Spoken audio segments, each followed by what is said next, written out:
This is the VOA Special English Health Report. A new study suggests that early exposure to germs strengthens the immune system. That means letting children get a little dirty might be good for their health later in life. The study involved laboratory mice. It found that adult mice raised in a germ-free environment were more likely to develop allergies, asthma, and other autoimmune disorders. There are more than 80 disorders where cells that normally defend the body instead attack tissues and organs.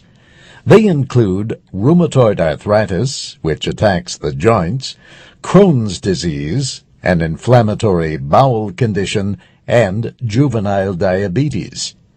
Hay fever, a common allergy, is also an autoimmune disorder. Richard Blumberg is a professor at Harvard Medical School in Boston, Massachusetts. He says, in 1989, medical researchers sought to explain these diseases with what they called the hygiene hypothesis. They proposed that the increasing use of antibacterial soaps and other products, especially early in life, could weaken immune systems. The hypothesis has stated or suggested that early life exposure to microbes is a very important determinant of later life sensitivity to allergic and so-called autoimmune diseases such as hay fever, asthma, inflammatory bowel disease, and others. Now, Dr. Blumberg and a team have what they say is the first biological evidence to link early exposure to germs to stronger adult immune systems. They say this exposure could prevent the development of some autoimmune diseases.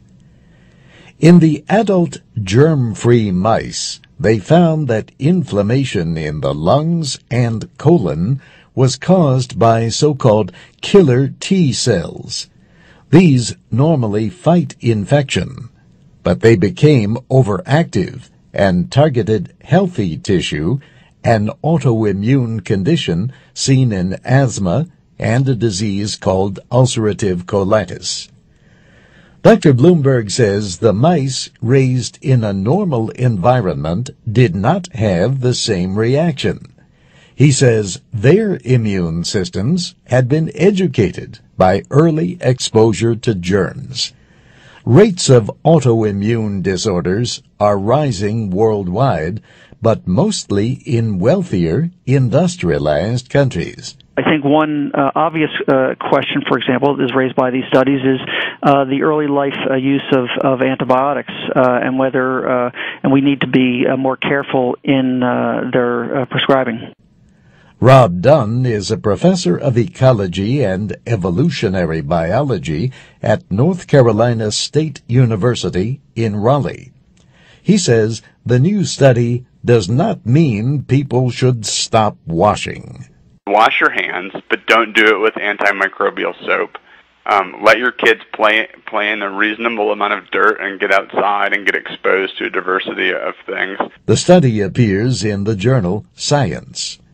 And that's the VOA Special English Health Report. I'm Steve Ember.